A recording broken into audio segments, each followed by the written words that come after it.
जय श्री कृष्णा। अध्याय 13 से आगे का वर्णन।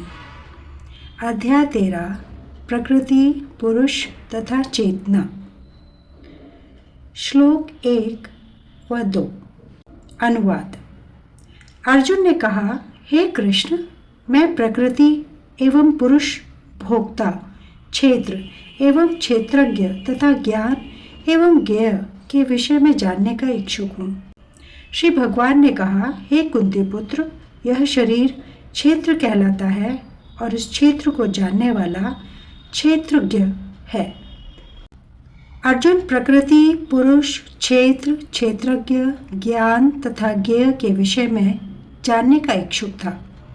जब उसने इन सबों के विषय में पूछा तो कृष्ण ने कहा कि यह शरीर क्षेत्र कहलाता है और इस शरीर को जानने वाला क्षेत्रज्ञ है।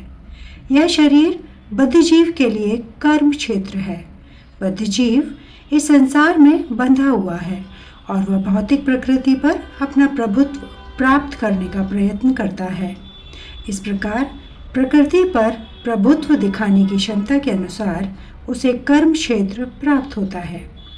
यह कर्म क्षेत्र शरीर है और यह शरीर क्या है? शरीर इंद्रियों से बना हुआ है। बद्धजीव इंद्रिय तृप्ति चाहता है और इंद्रिय तृप्ति को भोगने की क्षमता के अनुसार ही उसे शरीर या कर्म क्षेत्र प्रदान किया जाता है। इसलिए बुद्धिजीव के लिए यह शरीर क्षेत्र अथवा कर्म क्षेत्र कहलाता है। अब जो व्यक्ति अपने आप को शरीर मानता है वह क्षेत्रज्ञ कहलाता है।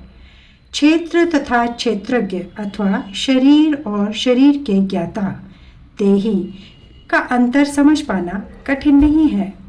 कोई भी व्यक्ति यह सोच सकता है कि बाल्यकाल से वृद्धावस्था तक उसमें अनेक परिवर्तन होते रहते हैं, फिर भी वह व्यक्ति वही रहता है। इस प्रकार कर्म क्षेत्र के ज्ञाता तथा वास्तविक कर्म क्षेत्र में अंतर है। एक बद्धजीव यह जान सकता है कि वह अपने शरीर से भिन्न है।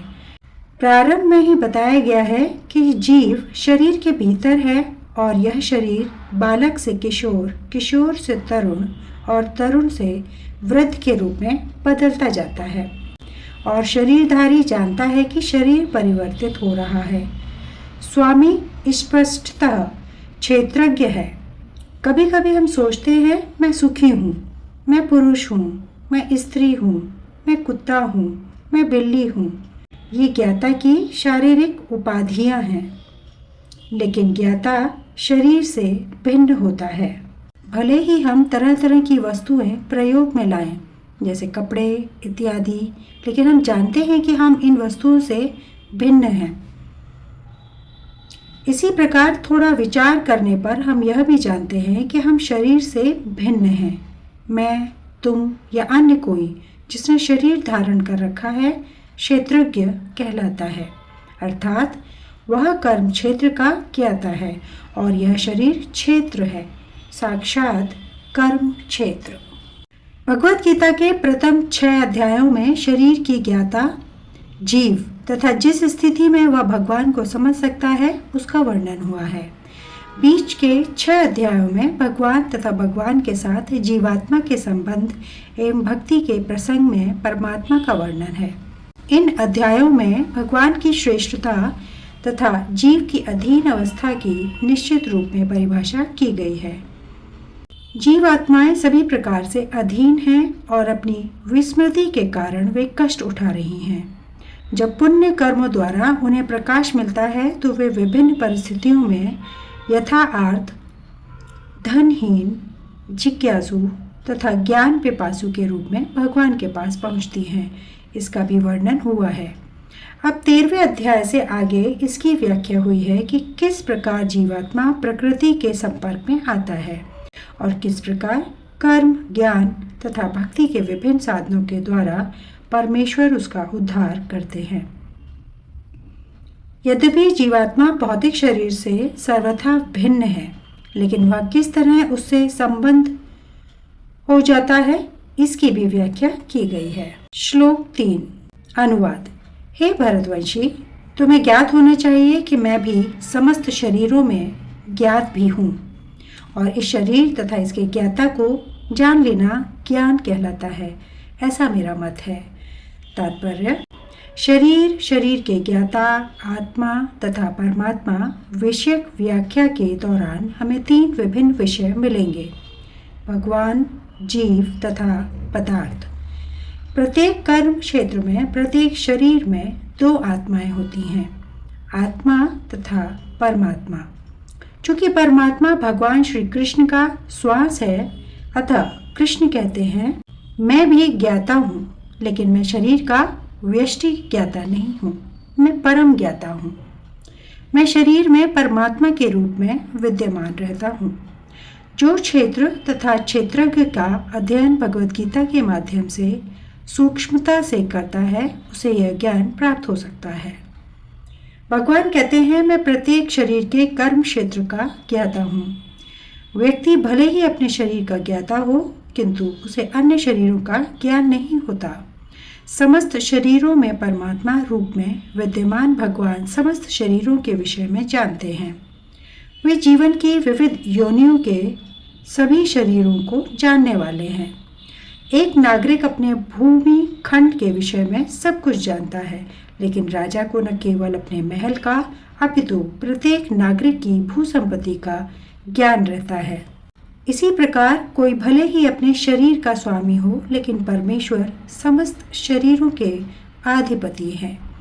राजा अपने साम्राज्य का मूल अधिपति होता है और नागरिक गौण अधिपति। इसी प्रकार परमेश्वर समस्त शरीरों के परम अधिपति हैं। यह शरीर इंद्रियों से युक्त है। परमेश्वर ऋषिकेश हैं, जिसका अर्थ है इंद्रियों के नियामक। वे इंद्रियों के आदि नियामक हैं।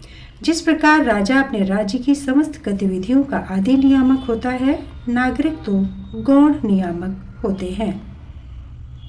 भगवान का कथन है, मैं ज्ञाता भी हूँ। इसका अर्थ है कि वे परम ज्ञाता हैं।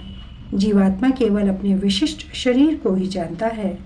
वैदिक ग्रंथों में इस प्रकार का वर्णन हुआ है। यह शरीर क्षेत्र कहलाता है और इस शरीर के भीतर इसके स्वामी तथा साथ ही परमेश्वर का वास है, जो शरीर तथा शरीर के स्वामी दोनों को जानने वाला है। इसलिए उन्हें समस्त क्षेत्रों का ज्ञाता कहा जाता है। कर्म क्षेत्र, कर्म के ज्ञाता तथा समस्त कर्मों के परम ज्ञाता का अंतर आगे बतलाया जा रहा है।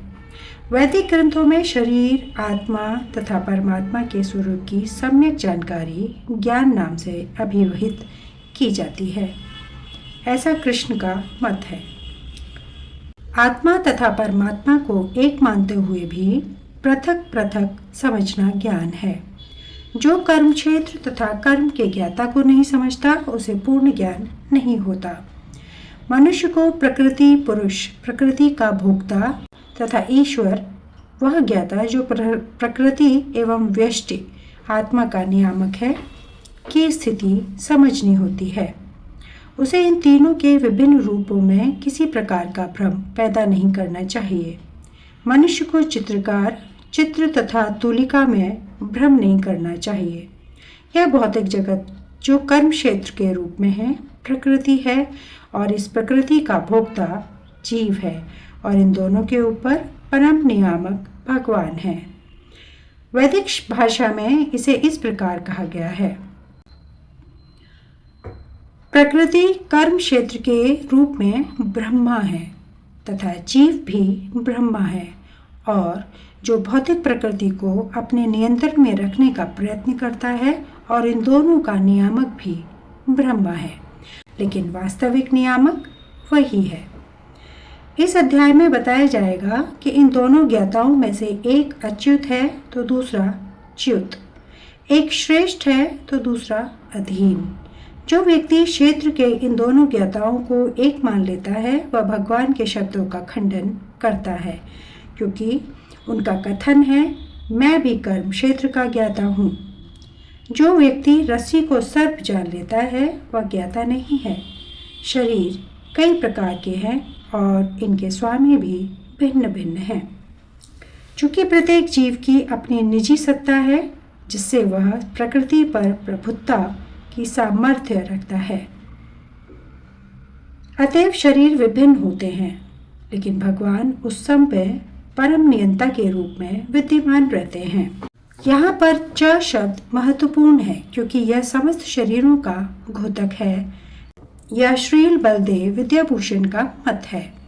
आत्मा के अतिरिक्त प्रत्येक शरीर में कृष्ण परमात्मा के रूप में रहते हैं और यहाँ पर कृष्ण स्पष्ट रूप से कहते हैं कि परमात्मा कर्म क्षेत्र तथा विशिष्ट भोक्ता दोनों का नियामक है।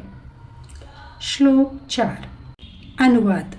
अब तुम मुझसे यह सब संक्षेप में सुनो कि कर्म क्षेत्र क्या है, यह किस प्रकार बना है, इसमें क्या परिवर्तन होते हैं, यह कहाँ से उत्पन्न होता है, इस कर्म क्षेत्र को जानने वाला कौन है और उसके क्या प्रभाव हैं।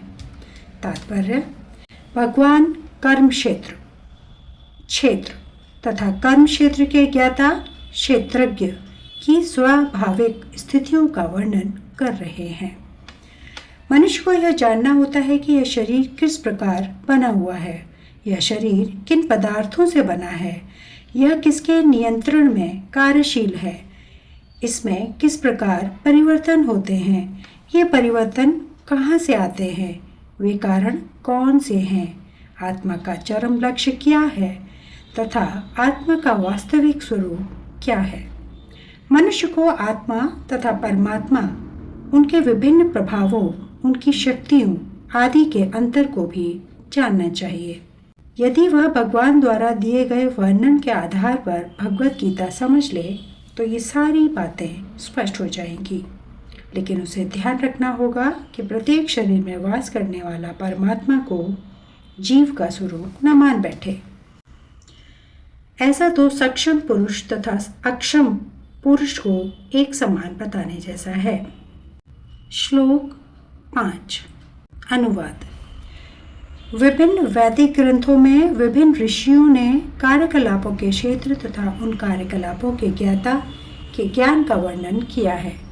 इसे विशेष रूप से वेदांत रूप में कार्य कारण के समस्त तर्क समेत प्रस्तुत किया गया है। तात्पर्य: इस ज्ञान की व्याख्या करने में भगवान कृष्ण सर्वोच्च प्रमाण हैं।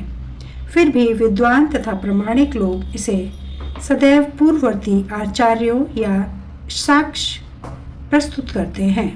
कृष्ण आत्मा तथा परमात्मा की द्वैतता तथा अद्वैतता संबंधी इस अतीव विवादपूर्ण विषय की व्याख्या वेदांत नामक शास्त्र का उल्लेख करते हुए कर रहे हैं, जिसे प्रमाण माना जाता है। सर्वप्रथम वह कहते हैं यह विभिन्न ऋषियों के मतानुसार है। जहाँ तक ऋषियों का संबंध है, श्री कृष्ण के अतिरिक्त व्यासदेव जो वेदांत सूत्र के रचयिता हैं, महान ऋषि हैं और वेदांत सूत्र के द्वैत की भली भांति व्याख्या हुई है।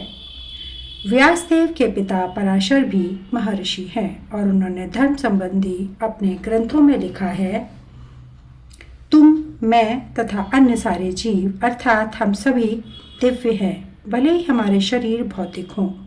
हम अपने अपने कर्मों के कारण प्रकृति के तीनों गुणों के वशीभूत होकर पतित हो गए हैं। फलतः कुछ लोग उच्चतर धरातल पर हैं और कुछ निम्नतर धरातल पर हैं। ये उच्चतर तथा निम्नतर धरातल अज्ञान के कारण हैं, अनंत जीवों के रूप में प्रकट हो रहे हैं। किंतु परमात्मा जो अच्युत है, तीनों गुणों से अदूषित है और दिव्य है। इसी प्रकार मूल वेदों में विशेषता, कठोपनिषद में आत्मा, परमात्मा तथा शरीर का अंतर बताया गया है। इसी प्रकार मूल वेदों में विशेषता, कठोपनिषद में आत्मा, परमात्मा तथा शरीर का अंतर बताया गया है। इसके अतिरिक्त अनेक महर्षियों ने इसकी व्याख्या की है, जिनमें पराशर प्रमुख माने जाते हैं। छंदोभी शब्द विभिन्न वैदिक ग्रंथों का सूचक है। उदाहरणतः तैत्तिरीय उपनिषद जो यजुर्वेद की एक शाखा है, प्रकृति, जीव तथा भगवान के विषय में वर्णन करती है। जैसा कि पहले कहा जा चुका है, क्षेत्र का अर्थ कर्म क्षेत्र है। क्षेत्रज्ञ की दो कोटियां हैं, जीवात्मा तथा परम पुरुष। जैसा कि तैत्तिरीय उपनिषद में कहा गया है, ब्रह्मा पुच्छी प्रतिष्ठा, भगवान की शक्ति का प्राकट्य अनन्य रूप में होता है, जिसका अर्थ है अस्तित्व के लिए भोजन, अन्न पर निर्भरता। यह ब्रह्मा की भौतिकवादी अनुभूति है। अन्न में परम सत्य की अनुभूति करने के पश्चात फिर प्राणमय रूप में मनुष्य सजीव लक्षणों या जीवन रूपों में परम सत्य की अनुभूति करता है। ज्ञानमय रूप में यह अनुभूति सजीव लक्षणों से आगे बढ़कर चिंतन, अनुभव तथा आकांक्षा तक पहुंचती है। जब ब्रह्मा की उच्चतर अनुभूति होती है, जिसे विज्ञानमय रूप कहते हैं, जिसमें जीव के मन तथा जीव के लक्षणों को जीव से विभिन्न समझा जाता है, इसके पश्चात परम अवस्था आती है जो आनंदमय है, अर्थात सर्व आनंदमय प्रकृति की अनुभूति है। इस प्रकार से ब्रह्मा अनुभूति की 5 अवस्थाएं हैं, जिन्हें ब्रह्मा पुंछ कहा जाता है। इनमें से प्रथम 3 आनंदमय, प्राणमय तथा ज्ञानमय अवस्थाएं जीवों के कार्यकलापों के क्षेत्रों से संबंधित होती हैं। परमेश्वर इन कार्यकलापों के क्षेत्रों से परे हैं और आनंदमय हैं। वेदांत सूत्र भी परमेश्वर को आनंदमयोभ्यासात् कहकर पुकारता है। भगवान स्वभाव से आनंदमय हैं। अपने दिव्य आनंद को भोगने के लिए वे विज्ञानमय, प्राणमय, ज्ञानमय तथा अन्यमय रूपों में विस्तार करते हैं। कार्यकलापों के क्षेत्र में जीव भोक्ता, क्षेत्रज्ञ माना जाता है, किंतु आनंदमय उससे भिन्न होता है। इसका अर्थ यह हुआ कि यदि जीव आनंदमय का अनुगमन करने में सुख पाता है तो वह पूर्ण बन जाता है। क्षेत्र के ज्ञाता क्षेत्रज्ञ रूप में परमेश्वर की और उसके अधीन ज्ञाता के रूप में जीव की तथा कार्यकलापों के क्षेत्र की प्रकृति का यह वास्तविक ज्ञान है। वेदांत सूत्र या ब्रह्म सूत्र में इस सत्य की गवेषणा करनी होगी। श्लोक 6 से आगे का वर्णन अगले वीडियो में। धन्यवाद। जय श्री कृष्ण।